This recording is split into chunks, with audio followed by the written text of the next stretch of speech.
Land portion ಅಂತ ಬಂದಾಗ ಇದನ್ನ ಏನ್ ಮಾಡಿದ್ವಿ ನಾವು ಮೇಜರ್ ಕಾಂಟಿನೆಂಟ್ಸ್ ಆಗಿ ಡಿವೈಡ್ ಮಾಡಿದ್ವಿ. ಕಾಂಟಿನೆಂಟ್ಸ್ ಪ್ರಮುಖ 8 ಖಂಡಗಳಾಗಿ ವಿಂಗಡಣೆ ಮಾಡಿದೀವಿ. ಹೌದಾ? ಓಕೆ. ಮೊದಲನೇ ಖಂಡ ಯಾವ್ದು ಬರುತ್ತೆ? ಏಷ್ಯಾ. ಎರಡನೇದು ಆಫ್ರಿಕಾ. ಕಾಣಿಸ್ತಿದೆಯಲ್ಲಿ? ಸೊ ಮೊದಲನೇ ಖಂಡ ಯಾವ್ದು ಬರುತ್ತೆ? ಏಷ್ಯಾ. ಎರಡನೇದು ಆಫ್ರಿಕಾ. ಮೂರನೇದು ಉತ್ತರ ಅಮೆರಿಕ. ನಾಲ್ಕನೇದು ದಕ್ಷಿಣ ಅಮೆರಿಕ. ಐದನೇದು ಯಾವ್ದು ಬರುತ್ತೆ? ಕೆಳಗಡೆ ಇರ್ತಕ್ಕಂಥ ಅಂಟಾರ್ಟಿಕಾ. 5ನೇ ಸ್ಥಾನ ಅಂಟಾರ್ಟಿಕಾ. 6ನೇದು ಯುರೋಪ್. 7ನೇದು 8ನೇದು ಝೀಲ್ಯಾಂಡಿಯಾ. ಓಕೆನಾ? ಸೊ 8 ಖಂಡಗಳಿದೆ, ಗೊತ್ತಿರಬೇಕು. ಓಕೆನಾ? 8 ಖಂಡಗಳು ಕಾಣಿಸ್ಕೊಳ್ಳೋದು. ಸೊ ಆಮೇಲೆ ಜಲಗೋಳವನ್ನು ನಾವು 5 ಸಾಗರಗಳಾಗಿ ವಿಂಗಡಣೆ ಮಾಡಿವಿ, ಗೊತ್ತಿದೆ. ಸೊ ಒಂದು ಪೆಸಿಫಿಕ್ ಓಷನ್, ಎರಡನೇದು ಅಟ್ಲಾಂಟಿಕ್ ಓಷನ್, ಮೂರನೇದು ಇಂಡಿಯನ್ ಓಷನ್, ನಾಲ್ಕನೇದು southern ocean, 5ನೇದು Arctic ocean.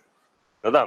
So ಈ ತರ 8 ಖಂಡಗಳು ಮತ್ತೆ 5 ಸಾಗರಗಳಾಗಿ ವಿಂಗಡಣೆ ಮಾಡಿರೋದು. ಖಂಡಗಳ ಸಂಖ್ಯೆ ಮತ್ತೆ ಸಾಗರಗಳ ಸಂಖ್ಯೆ ಯಾವತ್ತು constant ಆಗಿರುತ್ತಾ? The number of continents and oceans keeps on varying according to the movement of the plate tectonics. 200 million years ago ತಗೊಂಡಾಗ ಬರೀ ಒಂದೇ ಓಷನ್ ಇತ್ತು, ಪ್ಯಾಂಥಲಾಸ. ಬರೀ ಒಂದೇ ಖಂಡ ಇತ್ತು, ಪ್ಯಾಂಜಿಯಾ. ಕರೆಕ್ಟ್ ತಾನೆ? ಇವಾಗ ಮತ್ತೆ ಚೇಂಜ್ ಆಗಿಲ್ವಾ? ಸೊ ಅದು.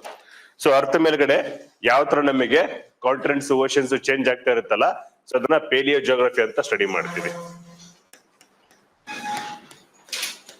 ಪೇಲಿಯೋ ಜಿಯೋಗ್ರಫಿ ಭೂಮಿ ತನ್ನ ಆಯಾಮವನ್ನ ಯಾವ ರೀತಿ ಬದಲಾಯಿಸುತ್ತೆ ಹಲವಾರು ದಶಲಕ್ಷ ವರ್ಷಗಳಿಗೆ ಒಮ್ಮೆ. ಓಕೆ. ಸೊ ಅಲ್ಲಿ ನೋಡಿ, ಫಸ್ಟ್ ಖಂಡಗಳ ವಿಶೇಷತೆ ಬಂದಾಗ ಕಾಣಿಸ್ಕೊಳ್ಳುತ್ತಾ? ಓಕೆ. ಸೊ ಫಸ್ಟ್ ಏಷ್ಯಾ ಅಂತ ಬಂದಾಗ it occupies nearly 30.27% of the land hemisphere. So ಇದು ಗೊತ್ತಿರಬೇಕು, ಬರ್ಕೊಳ್ಳಿ. ಇಂಗ್ಲಿಷ್ ನಲ್ಲಾದ್ರೂ ಬರ್ಕೊಳ್ಳಿ, ಕನ್ನಡದಲ್ಲಾದ್ರೂ ಬರ್ಕೊಳ್ಳಿ. ಕನ್ನಡದಾಗ ಅಲ್ಲಿದೆ, ಇಂಗ್ಲಿಷ್ ನಲ್ಲಿ ಬರ್ಕೊಳ್ಳಿ. First is Asia continent. First is Asia continent. ಕನ್ನಡದವ್ರಿಗೆ ಬುಕ್ ಅಲ್ಲಿ ಇದೆ, ಇಂಗ್ಲಿಷ್ ನಲ್ಲಿ ಬರ್ಕೊಳ್ಳಿ ಅಷ್ಟೇ. First Asia continent. It occupies nearly 30.27% of the total land hemisphere. ಅರ್ಥ ಅಲ್ಲ ಅದು. ಓಕೆ. ಬರೀ ಲ್ಯಾಂಡ್ ಹೆಮಿಸ್ಫಿಯರ್ ಬಂದಾಗ 30.27% ಕವರ್ ಆಗಿದೆ. 45 ಲಕ್ಷ ಅಂತಿದ್ರಲ್ಲ, ಕರೆಕ್ಟ್ ಆಗಿ ನೋಡಿ. 4,50,36,492 ದಶಲಕ್ಷ ಕಿಲೋಮೀಟರ್. ನಂಬರ್ ಓದೋದು ಕಷ್ಟನ. Total area of the Asia ಅಂತ ಬಂದಾಗ 4,50,36,492 ಮಿಲಿಯನ್ ಸ್ಕ್ವೇರ್ ಕಿಲೋಮೀಟರ್ ಏರಿಯಾ. ಇಡೀ ಏಷ್ಯಾವನ್ನ ಎಷ್ಟು ದೇಶಗಳಾಗಿ ವಿಂಗಡಣೆ ಮಾಡಿದೀವಿ? 49 ದೇಶಗಳು. ಸೊ ಹಂಗ ಗೊತ್ತಿರ್ಬೇಕು, ಇಂಡಿವಿಜುವಲ್ ಕಾಂಟಿನೆಂಟ್ ಬಂದಾಗ ದೇಶಗಳು ಎಷ್ಟಿದಾವಂತ.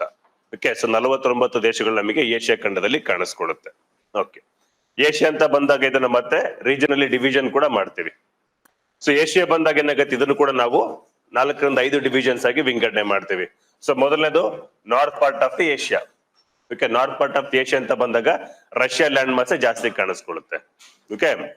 ಏಷ್ಯಾದ ಉತ್ತರ ಭಾಗ ಅಂದ್ರೆ ಅದು ನಮಗೆ Russia ಕಾಣಿಸ್ಕೊಳ್ಳುತ್ತೆ.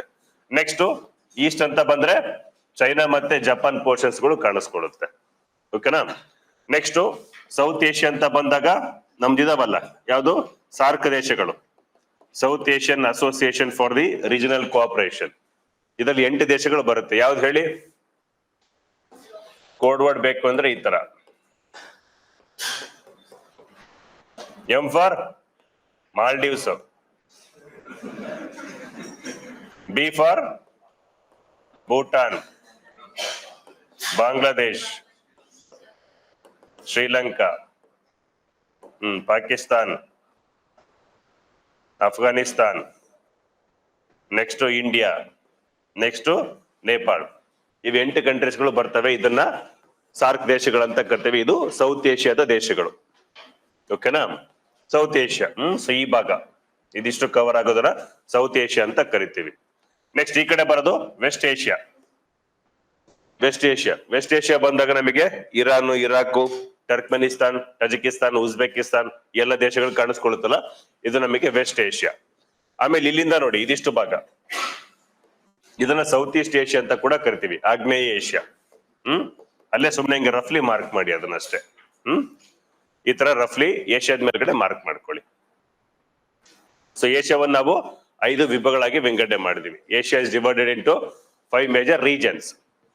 North part of the Asia ಅಂತ ಬಂದಾಗ ಕಂಪ್ಲೀಟ್ಲಿ ರಷ್ಯಾ ಕಾಣಿಸ್ಕೊಳ್ಳುತ್ತೆ. ಈಸ್ಟ್ ಏಷ್ಯಾ ಅಂತ ಬಂದಾಗ ಇಲ್ಲಿ ಜಪಾನ್ ಮತ್ತೆ ಚೈನಾದ ಬಹುತೇಕ ಭಾಗಗಳು ಕಾಣಿಸ್ಕೊಳ್ಳುತ್ತೆ. ಸೌತ್ ಅಂತ ಬಂದಾಗ ನಮ್ಮ 8 ದೇಶಗಳು ಕಾಣಿಸ್ಕೊಳ್ಳುತ್ತೆ.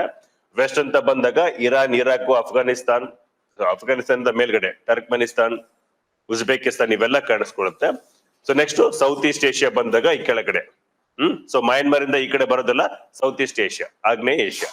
ಓಕೆ, ನೆಕ್ಸ್ಟ್ ನೋಡಿ ಏಷ್ಯಾ ಖಂಡ ಅಂತ ಬಂದಾಗ ಸೊ ಬಹುತೇಕ ಎಲ್ಲಿ ಕಾಣಿಸ್ಕೊಳ್ತಿದ್ವು? ಉತ್ತರಾರ್ಧಗೋಳದಲ್ಲಿ, ನಾರ್ದರ್ನ್ ಹೆಮಿಸ್ಫಿಯರ್ ಅಲ್ಲಿ ಕಾಣಿಸ್ಕೊಳ್ಳುತ್ತೆ.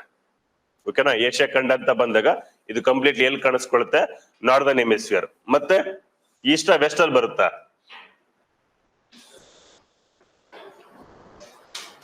ಸೊ ಇಲ್ಲಿದೆ, ಹೌದಾ? ಸೊ ಇದು ಈಕ್ವೇಟರ್ ಲೈನ್ ಇದೆ, ಪ್ರೈಮ್ ಮೆರಿಡಿಯನ್ ಇಲ್ಲಿ ಕಾಣಿಸ್ಕೊಳ್ಳುತ್ತೆ. ಇವಾಗ ಏಷ್ಯಾ ಖಂಡ ಅರ್ಥ ಮೇಲ್ಗಡೆ ಯಾವ ಸೈಡ್ ಅಲ್ಲಿ ಬರುತ್ತೆ? ಒಂದು ನಾರ್ತ್ ಜೊತೆಗೆ ಈಸ್ಟ್, ನಾರ್ತ್ ಈಸ್ಟ್, ಹೌದಾ? ಸೊ ಹಂಗಾಗಿ ಗೊತ್ತಿರಬೇಕು, ಏಷ್ಯಾ ಖಂಡ ಭೂಮಿ ಮೇಲೆ ಈಶಾನ್ಯ ಭಾಗದಲ್ಲಿ ಕಾಣಿಸ್ಕೊಳ್ಳುತ್ತೆ. ಬರ್ಕೊಳ್ಳಿದು. ಏಷ್ಯಾ ಖಂಡ ಭೂಮಿ ಮೇಲ್ಗಡೆ ಈಶಾನ್ಯ ಭಾಗದಲ್ಲಿ ಕಾಣಿಸ್ಕೊಳ್ಳುತ್ತೆ. ಕೆಲವೊಂದು ಐಲ್ಯಾಂಡ್ಸ್ ಗಳು ಮಾತ್ರ ಸ್ವಲ್ಪ, ಆಲ್ಮೋಸ್ಟ್ 99% ಎಲ್ಲ ಏನು ಕಾಣಿಸ್ಕೊಳ್ಳುತ್ತೆ? ಉತ್ತರಾರ್ಧಗೋಳದಲ್ಲೇ ಕಾಣಿಸ್ಕೊಳ್ಳುತ್ತೆ. ಸೊ ಜೊತೆಗೆ ಕಂಪ್ಲೀಟ್ಲಿ ಏಷ್ಯಾದಲ್ಲೇ, ಸರಿ, ಅದು ಈಸ್ಟ್ ಭಾಗದಲ್ಲಿ ಕಾಣಿಸ್ಕೊಳ್ಳುತ್ತೆ.